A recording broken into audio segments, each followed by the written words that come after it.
Thank you for making time for us. It's great to be with you. Thank you. Well, we don't get to hear from you often, so I've got a lot of territory I want to cover. Sure. And just right off the bat, you know, when you concluded your campaign, you had 97 delegates in the primaries. You have endorsed Donald Trump. You spoke at the convention. But are you going to campaign for him? You know, he knows I'm on standby. I talked to him back in June. He's aware that I'm ready if he ever needs me to do that. You know, I think this election is important. I think that there's a lot at stake. I think we know basically what we're going to get because we've got two administrations asking to be reelected. And, you know, I look at it from the standpoint of a voter. You know, I worry about my kids. I worry about the fact that the cost of living is so high. You know, cost of goods is up 20%.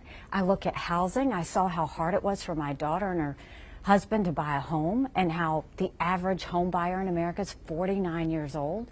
I look at immigration. I worry about safety. I worry about domestically foreign entities coming in and the threats that we could face. I worry about national security globally and what's happening with our allies around the world. And, you know, you look at energy and the fact that, you know, if we don't have a strong energy base, we're going to continue to have issues as well. And so there's just a lot going on. To me, the stark contrast between a Trump and Harris administration are what led me to say, yes, I need to, you know, I'm going to be voting with Trump and I'm going to speak at the convention. And so that's what I did. But you said you're on standby. In other words, you haven't been asked to campaign. Are you advising at all in his debate preparation or speaking to the campaign? I'm not. And, you know, that's his choice. He can, you know, whatever he decides to do with his campaign, he can do that. But when I called him back in June, I told him I was supportive. I think the teams have talked to each other a little bit, but there hasn't been an ask as of yet. But, you know, should he ask, I'm happy to be helpful. So the things you rattled off are specific policy issues. Yes. Right here in New York, Donald Trump just finished a press conference, 3/4 of which was about grievances related to that past conviction related to alleged sexual assault. I know when you were campaigning, you said you had no reason really to question the findings of the jury related to the defamation case brought by E. Jean Carroll. I'm not asking about the specifics of the case, but if that's the focus of a press conference for a presidential candidate, A, is it the best use of his time? And what is the message to female voters to be going through this again? Well, I think the focus for me is on policy. You know, I think But he's the candidate. No, and I've always said, look, if I thought Biden or Trump were great candidates, I wouldn't have run for president. I ran because I thought I could do a better job. You don't think he's a good candidate? I think he is the Republican nominee, and I think put him against Kamala Harris, who's the Democrat nominee, for me, it's not a question. Now, do I agree with his style? Do I agree with his approach? Do I agree with his communications? No. When I look at the policies and how they affect my family and how I think they're going to affect the country, that's where I go back and I look at the differences. I mean, these are the candidates we have been given. You know, you look at Kamala Harris and it's quite remarkable. She never had a debate. She never had a primary. She never had anyone vote for her. And they basically took her and in 48 hours they put her back out there and she was this whole new candidate. But the reality is she has a record. The administration has a record. Trump has a record. And so neither are perfect. Neither are ideal. But when I look at which one, I don't agree with Trump on everything, but I agree with him on a lot of the policies. I don't know that I agree with Harris on many policies at all. And so I think when women go to vote, they're going to look at how does this affect my family? How does this affect our finances? How does this affect safety and national security? And which do we choose from? And so as a voter, the one I went with is with Trump because I know that I've seen what his policies do. I know our economy was better under Trump. I know our national security was better under Trump. I know that our energy was dominant under Trump. And I know that if we want to look at how we're going to get that back on track, I think he's probably the best candidate we have to do it. Well, I mean, you know that we're at record oil production, employment. There's some question, but it's still a very good level, high level of employment. But Margaret, in this look at what country. happened. I mean, honestly, when I say I worry about my kids for cost of living, my daughter, I hear her talk about her grocery bill. My son, who just graduated college, buying a home's not even an option. Just being able to afford rent is a big deal. Right. You can't overlook that. You know, when costs got up, when inflation got up to 9%, yes, it's at 3%, got up to 9%. You look that we're on the verge of what could be a recession. You see what's happening with unemployment. You know, finding a job for these young kids, it's a big deal. And so you do have to say, what led to that inflation? You know, there were two tie-breaking votes that Kamala Harris did, the American Rescue Plan and the Inflation Reduction Act. Both of those flushed money into our economy and ran inflation up. There was spending under Trump that worries also me. contributed to that, No, too. and but listen, you know Trump that. was not good on debt. I'll be the first one to say it. He wasn't good on spending, and I hope that we see that happen. But when you look at what the results of the Biden-Harris administration, and she was the tie-breaking vote, these were massive influences on what caused inflation. She did that. And then you look at, even in these projects, all of these U.S. manufacturing stimulus plans that they did, 40% of those projects are stalled or paused. All of that wasted money is there. And so, look, I have said and blamed Republicans and Democrats for the spending issues, the debt issues, and we better get that underway, because economic security is national security, and we need some more fiscal restraint happening in D.C., and neither party has given us that. So let's talk about the policies then. One of the things that we know is hurting American families is the high cost of child care. The Federal Reserve said parents typically spend 50 to 70% as much per month on child care as they do on their housing payment, which is usually the largest monthly expense. Yet yesterday, Donald Trump said as much as child care is talked about as being expensive, it's relatively speaking not very expensive. That sounds out of touch with the economic statistics. I mean, child care is very expensive. I know, just even at the time that I had little kids, I worked just to pay for our child care. So what part of his policy do you like on that? Because you said on your policies that's what made you back in. It is. And what I liked were the tax cuts that he had, that Kamala wants to remove.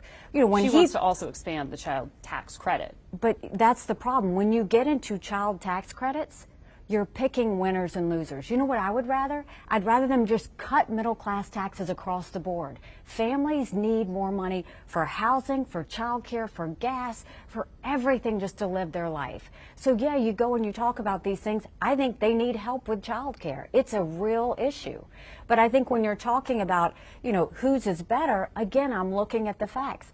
Under Harris, they raised taxes. Under Trump, they cut taxes. American families are begging for some relief when it comes to cash flow in their households. You know that the child care crisis really spiked during the Trump presidency and COVID. It spiked during COVID. Everything spiked during COVID. Yep. And I think that what we're looking at now is it didn't get better under Harris's administration. If anything, it just kept getting worse. And that's because they kept throwing money in, kept printing money. And now if you look at where she wants to go, you know, I take her at her record, I take her at her word, and now I go and see she wants to increase more taxes. I also see that they want to take money from people, taxpayer money, from people who didn't go to college and pay off the debts of those who did go to college. All of it is, it's a philosophy and an ideology that causes us to not be able to do more with the dollars that we're given, as opposed to not. So you don't like child care tax credits that Trump's proposing either? I think we have to do something to help child care. What I would rather say is, rather than you saying we're going to give child care tax credits, help everybody. Cut middle class taxes. That's really what people need. Let them have more money, whether it's housing, whether it's rent, whether it's groceries, whether it's gas, whether it's child care. They need some relief. And so I don't oppose a child care tax credit, but I think cutting middle class taxes across the board is better. So we know that since Vice President Harris entered the race, the gap among women voters has grown to a now double-digit lead for her over Donald Trump, according to our CBS most recent survey. So how did they close that? Because just as recently as last week, J.D. Vance said he's disoriented and disturbed that the head of the most powerful teachers union in the country doesn't have a single child. He continues to say things that certainly are highlighted as being offensive to women. That is going to hurt, won't it, with female voters? It's not helpful. It's not helpful. I mean, is he an effective messenger for the policies you say they are stronger on? I think that the policy, look, you can either look at style or you can look at substance. I choose as a voter to look at substance.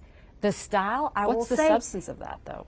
the substance is cutting taxes, making housing more affordable, immigration, national security. That's the substance. The style is, no, it is not helpful to talk about whether women have children or whether they don't. It's not helpful to say any of those things that are personality driven or anything else. I have said that, and I will continue to say to Republicans, stop it. That's not helpful. You know, if you want to talk about things, stick with policy. Americans are smart. They don't need all of this other noise to distract them. They just want to know how you're going to help them. And they're, you know, what I would suggest to every American, look at the records of each of them. We had an administration of each of them. We had a Harris administration, we had a Trump administration. And then look at what they say to us now and make your decisions off of that. And I think when you look at that, you've got some stark contrast there. You know, Harris was not strong on the border. Trump was strong on the border. Harris wanted to eliminate fracking. Now she's taking that back. But energy production was not as strong as it was under the Trump administration. It's at a record high right now, actually. But when you listen to some of the things, you said you don't like handouts, and you're concerned about sort of the fiscal conservatism here. Former President Trump pledged to mandate that the government and insurance companies pay for fertilization treatments or IVF treatments for women. Is that a policy you would support, that insurance companies or the federal government pay for that? It's not a policy I support any more than it's a policy of Kamala Harris to remove private health insurance or Medicare for all. Look, at the end of the day, but this is the head of the Republican Party. This is the Republican nominee. I know, but Margaret, you also have to talk about the head of the Democrat Party. You know, don't just look at one and not look at the other. When you talk about Medicare for all, when you talk about removing private health insurance, you might as well be Canada. You might as well look at socialist health care. We never want to get to that point because you're not going to get IVF or anything else, cancer drugs or anything else when it comes to that. When you look at health care, we need to know, both of my children were products of fertility. We want that option to be available to everyone. But the way you do it is you don't mandate coverage. Instead, you go and you make sure that coverage is accessible and you make sure that you're doing everything you can to make it affordable. That comes with regulations. Kamala has put down, her and Biden put down a lot of regulations on a lot of things. Trump has relieved those regulations. So that we need to have more of an important policy conversation than sound bites. And I do think this election has become about sound bites, and I think we have to get to the substance of it. It's a fair point, but you're saying take Kamala Harris, the vice president, at her word. Why shouldn't we take Donald Trump at his word? These are his policies. We should, and I just talked to you about those. I don't think you go and mandate which forms of treatment insurances have to cover. All that does is run the costs up higher. But you would still urge people who identify as Republican to support policies that you say are not conservative. I don't agree with Trump 100% of the time. I don't have to like him or agree with him 100% of the time to know that life for Americans would be better under the policies where we have strong immigration, where we have law and order, where we have an economy where we can look at opportunities, where we've got national security that is strong. I don't need to sit there and like someone to decide those policies are better. But it's grading on a curve. It's not grading on a curve. I think it's how you look at it, because I would ask you, how are people going to be better going through the next 4 years like we have the last 4 years? Any American will tell you their life is not better. So our goal is, how do we make life better? Instead of making it about the personalities, can we not start saying, what do we all agree about on the policies? Because there's some serious policy concerns. You take the tax on unrealized gains that Kamala Harris wants to do. Just putting that in 8th grade language. Imagine a family who buys a home, $200,000. And 2 years later, we saw housing go up during COVID, and it's suddenly $400,000. She wants to tax the $200,000 even if you still live in the home. That's an example. Now, the levels are different, but that's an example for the capital gains tax. Right. And so when you look at that, and you haven't even sold the house yet, it's these tax increases that are going to squeeze us more. But you know that the architect of the 2017 Trump tax cuts, Gary Cohn, on Face the Nation, has said that some taxes, possibly corporate taxes, are going to have to go up to pay for all the spending that happened, including during COVID. But it's different to say you're going to reverse the tax cuts completely versus saying you're going to tweak the tax cuts that are there. Well, Congress is going to have a say in any of that. Absolutely. Right? And I think what we have to do is be smart about it. The debt, I have continued to say $35 trillion in debt is not sustainable. And the only ones that win when we have that kind of debt are China, Russia, and Iran. So we need to wake up to that. Let me ask you about China, because this is a very serious threat picture around the world right now. You were just in Taiwan for the first time. Former President Trump said Taiwan should pay us for defense, and the U.S. is no different than an insurance company. How concerned were Taiwanese officials by that comment? First of all, when I went to Taiwan, I think it's important that Americans know what I saw. I met with the president, the vice president, the defense minister. We were on a military base. We met with their intelligence officers. The life of a Taiwanese every single day. First of all, they have 30 million cyber attacks a month in Taiwan. They have aggression from air and sea by the Chinese every single week. They have continued to have any sort of bullying and suppression. They're not even allowed. You look at the United Nations, Taiwanese aren't even allowed in the building. Not their elected officials, not their journalists, not students. But China has veto power, as you know. But I wanted to see if Taiwan, if they were victims waiting for a handout or what they were saying. And I was so impressed because they're not waiting for help from anyone. 10 years ago, their Chinese investment was 84%. Today, their Chinese investment is 11%. They are proactively not investing in China. Their mandatory military service, starting at 18 years old, they had started at 4 months. They've now increased it. You have to serve militarily at 18 for a year. They've, while cutting that investment, they are getting ready militarily. They're doing joint training with America, which is fantastic. They need arms and equipment. We need to learn from Russia and China to give them what they need. In reference to what you said, when it comes to our allies, when it comes to freedom-loving countries, we need to be the best friend to them that we can. Because if China takes Taiwan, what we saw with Russia and Ukraine, it affected 1% of GDP, and you saw the economy shake from that. If China takes Taiwan, it would be 10% of the global GDP. That's $10 trillion compared to the $1 trillion in Ukraine. We need to care about that.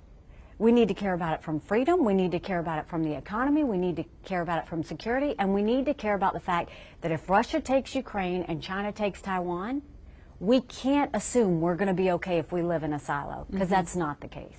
But what you just laid out is a policy that's strongly in defense of Taiwan. It is. Are you saying that the next president should commit, because neither J.D. Vance nor Donald Trump have said that they would send U.S. troops to defend Taiwan? I don't think we need to send U.S. troops to defend Taiwan. Joe Biden said he would, as president. He told my colleague at 60 Minutes. Taiwan does not want troops. What Taiwan is asking for is joint military training and to partner with us so that they can make weapons to defend themselves. And they want intelligence sharing. Look, I'm the wife of a combat veteran. The last thing we want to do is just keep thinking about sending troops. If anything, we want to prevent war. The best way to prevent war from China is to start arming Taiwan now and making sure that they're ready. It is not about talking about sending troops or sending even just random cash. It's about doing what it needs to so that China's too scared to even think about it. Well, they are getting billions that the Congress and the president just signed off on, and they're buying U.S.-made weapons. And that replenishes our resources. It's a good thing. We want to make sure we do that. But I think we need any spending we do with a country should be held accountable. Well, when you were campaigning, you said when President Trump left office, China was militarily stronger than before. I mean, they've only increased that in terms of their nuclear development and their expansion of their military. You said Trump did not put us on a stronger military foothold in Asia. He did not stop all the theft of American technology. He had moral weakness in trying to befriend President Xi.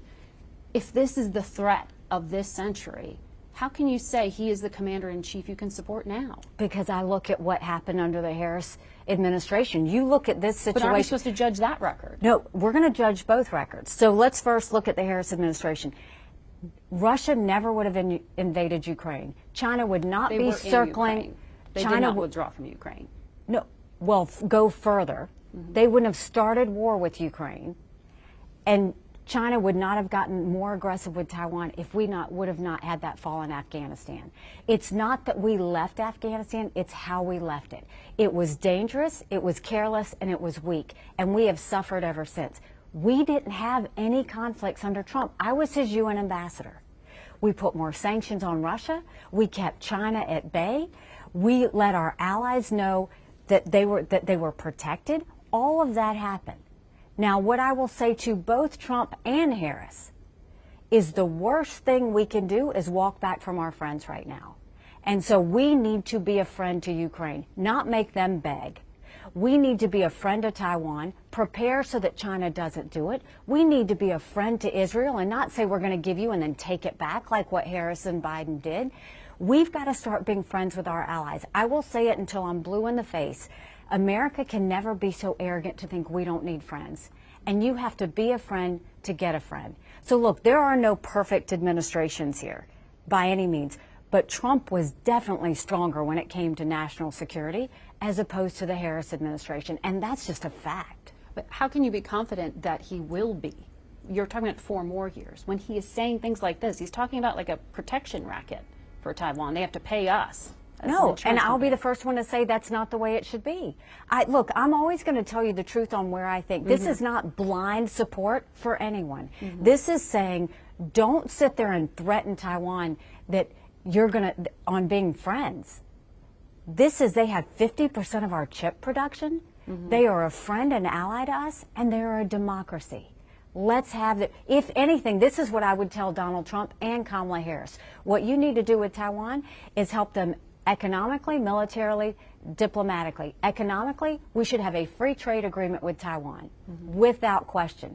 Diplomatically, we should require that Taiwan become a member in the United Nations and in the World Health Organization. And militarily, we should do whatever we can to joint exercise, share intelligence, and do what we can. Think about what happened during COVID. The one group that kind of spread the alarm bells was Taiwan. They said there's a virus coming from China. World Health Organization wouldn't listen to them because they're not a member. UN wouldn't listen to them. What did China do? The total opposite. They hid it, they didn't tell the world, and millions suffered. What if we had listened to Taiwan? If anything, that is what earned their right for us to see them as a partner and a friend. I'm being told we're out of time, but I want to quickly ask you, you have talked about the isolationism in the party, and it troubles you. This past week, Justice Department brought a case against Russia regarding a $10 million disinformation campaign in which it was using, in part, right-wing media. Do you think that this isolationist streak is being fueled by the Russian state? The problems you are diagnosing right now, that you are also saying Donald Trump is echoing in some way. Margaret, this is bigger than that. This is the tip of the iceberg. First of all, look at what happened in Hochul's office with the Chinese influence and what was happening there. Here in New York. Look at the murder for hire plot on U.S. soil, which I was named in by Iran. Look at the Russian disinformation, which didn't start this year. This has been going on for years. Russia, China, Iran, and North Korea to some extent. They have spent years on the cheapest form of warfare, which is how do you divide Americans and cause chaos. They have done that. When I was running my presidential campaign, the FBI had a separate hearing with me to let me know that Iran was meddling in our, influencing the election through with our campaign. They were to hurt you or to help you? To hurt me. To hurt you. You know, the murder for hire plot. Named me. That's by Iran. This has been going for a long time. And Americans need to wake up. Don't just look at Russia. Don't just look at China. Don't just look at Iran. The biggest lesson we need to take is when you look at social media, I bet you a larger percentage of those are foreign engagements. And when I was in Taiwan, they would tell you, they could look at Facebook. Anytime Taiwan put something out, it was suppressed. Anything China put out, it was played up. Why is that? Our social media companies owe Americans from a national security perspective. How many of these foreign bots are dividing us? Every bit of our government, influencers, press, and media need to say how many of these foreign influencers are buying people, and what are we doing to protect us? Nothing. No one's talking about TikTok. Biden and Trump both said they were against TikTok. They're both on it now. Kamala's on it now. China loves that. America needs to wake up when it comes to foreign actors. Ambassador Haley, thank you for your time today. Thanks so much.